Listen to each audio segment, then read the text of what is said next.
اور اس میں کچھ لوگ صرف لکھنے والے ہوتے ہیں اور کچھ وہ ہوتے ہیں جو نئی راہیں بتاتے ہیں۔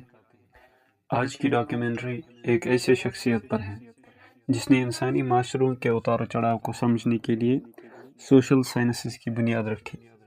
یہ تھے عبد الرحمن ابن خلدون، جنہیں دنیا father of sociology and historiography کے طور پر جانتی ہے۔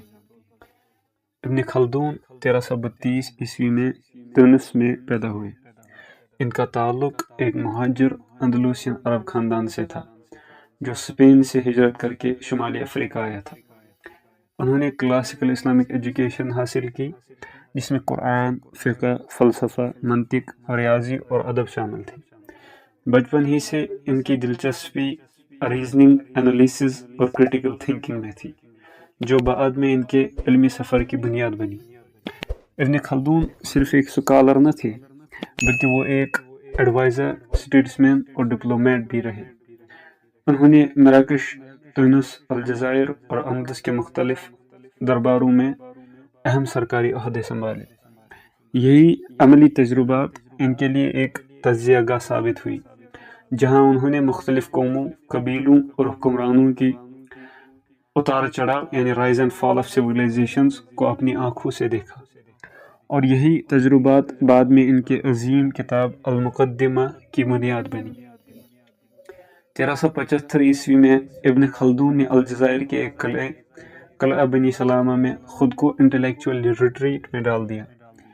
یہاں انہوں نے صرف چند سالوں میں اپنی شرح آفاق کتاب المقدمہ لکھی، جو در حقیقت انسانی سماج کی سائنس پر پہلی جامع تجزیہ تھا۔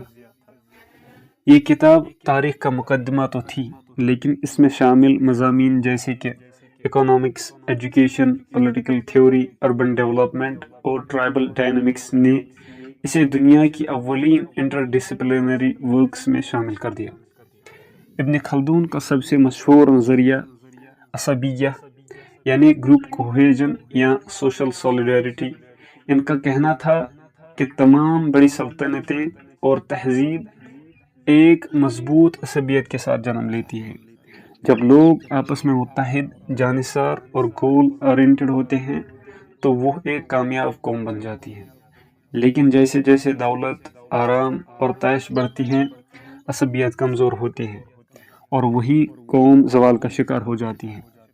ابن خلدون کو دنیا کے پہلے سوشالوجسٹ کے طور پر پہچانا جاتا ہے۔ انہوں نے معاشرے کو ایک زندہ جسم تصور کیا ہے جو برتھ، گروتھ اور ڈکے کے عمل سے گزرتا ہے۔ ان کے نزدیک تاریخ صرف ماضی کا بیان نہیں بلکہ patterns of behaviour, group psychology, economic systems کو سمجھنے کا ذریعہ ہے۔ ابن خلدون کا اکنامک تھاٹ بھی حیران کن حد تک جدید ہے۔ وہ کہتے ہیں ہیومن بیہیویئر یعنی محنت ویلتھ پیدا کرتا ہے، پروڈکشن، ٹریڈ اور ٹیکسز ریاست کی طاقت کا ذریعہ ہیں، اور ٹیکسیشن سے معیشت تباہ ہو جاتی ہے۔ ان کا کہنا تھا کہ جب حکمران بہت زیادہ ٹیکس عائد کرتے ہیں تو لوگ جو ہیں people lose motivation to work and invest, جس سے معیشت سکڑ جاتی ہے۔ ابن خلدون کے نزدیک تعلیم صرف رٹنے یعنی روٹ میمورائزیشن کا نام نہیں۔ وہ کہتے ہیں true education develops intellect, nurtures reasoning and builds moral character. انہوں نے کریکولم ڈیزائن، ٹیچنگ میتھڈز اور کوگنیٹو ڈیولپمنٹ پر بات کی، جو آج کی ایجوکیشنل سائیکالوجی میں بھی موضوع ہے۔ ابن خلدون نے تاریخ کو صرف کب کیا ہوا کے بجائے کیوں اور کیسے ہوا کے تناظر میں دیکھا۔ وہ کہتے ہیں ہسٹری از فلسفی ٹیچنگ بائی ایگزامپل۔ انہوں نے تاریخی واقعات کے پیچھے انڈرلائننگ کازز، سوشل ڈائنامکس اور اکنامک شفٹس کا مطالعہ کیا۔ انہوں نے جعلی روایات، مبالغہ اور داستانی بیانات کو مسترد کیا اور سورس کرٹیسزم کو فروغ دیا، جو جدید تاریخ نویسی یعنی ہسٹوریوگرافی کی بنیاد ہیں۔ ابن خلدون کے نزدیک مذہب یعنی دین معاشرے کا اخلاقی اور روحانی مرکز ہیں، لیکن وہ ساتھ ہی یہ بھی کہتے ہیں کہ religious revival needs social strength and rational baking.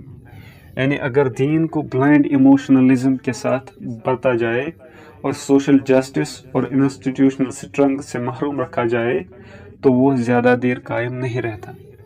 انہوں نے مذہب کو اسپریچول مارل فورس اور ریاست کو آرگنائزیشنل پاور قرار دیا، دونوں کی ہم آہنگی ضروری سمجھی۔ اگرچہ ابن خلدون کا عملی کام اسلامی دنیا میں صدیوں تک محدود رہا، مگر 19ویں صدی میں جب ان کے خیالات کا ترجمہ ہوا تو مغربی دنیا حیران رہ گئی۔ ارنولڈ ٹوائنبے کہتے ہیں، ابن خلدون's work is undoubtedly the greatest work of its kind that has ever yet been created by any mind in any time or place۔ آج بھی ہارورڈ، آکسفورڈ اور دیگر جامعات یعنی یونیورسٹیز میں ان کی المقدمہ کو کور سوشالوجیکل ٹیکسٹ کے طور پر پڑھایا جاتا ہے۔ ابن خلدون ہمیں یہ سکھاتے ہیں کہ تاریخ اور معاشرہ سادہ کہانیاں نہیں ہیں، بلکہ سیکھنے، سمجھنے اور اصلاح کا ذریعہ ہیں۔ ان کی فکر ہمیں دعوت دیتی ہے کہ ہم اپنے معاشروں کا تجزیہ کریں، زوال کی وجوہات پر غور کریں اور مضبوط بنیادوں پر ترقی کی نئی راہیں تلاش کریں۔ ان کی تحریریں ہمیں یاد دلاتی ہیں کہ صرف وہی اقوام زندہ رہتی ہیں جو اپنے ماضی سے سبق سیکھتی ہیں اور مستقبل کے لیے فکر و تدبر کا دامن تھامتی ہیں۔ ابن خلدون صرف ایک مورخ یا فلسفی نہ تھے، وہ ایک ایسے مفکر تھے جنہوں نے علم کی دنیا میں انقلاب برپا کیا۔ آج جب ہم دنیا کے انتشار اور زوال کو دیکھتے ہیں تو ابن خلدون کا فلسفہ ایک رہنمائی کی روشنی بن کر ہمارے سامنے آتا ہے۔ ابن خلدون کا سب سے بڑا پیغام یہی ہے، قوموں کا عروج و زوال کوئی اتفاق نہیں بلکہ ایک نظام ہے جسے ہم سمجھ سکتے ہیں اور سنوار سکتے ہیں۔ ان کے نزدیک اگر کوئی قوم اپنی سوشل یونٹی، مورل ڈسپلن اور انٹلیکچول انٹیگریٹی کو برقرار رکھے تو وہ زوال سے بچ سکتی ہے۔ آج کے مسلمان معاشرے اگر ابن خلدون کے انٹلیکچول ڈائگنوسس کو سمجھ لیں تو شاید ایک نئی بیداری جان لیں۔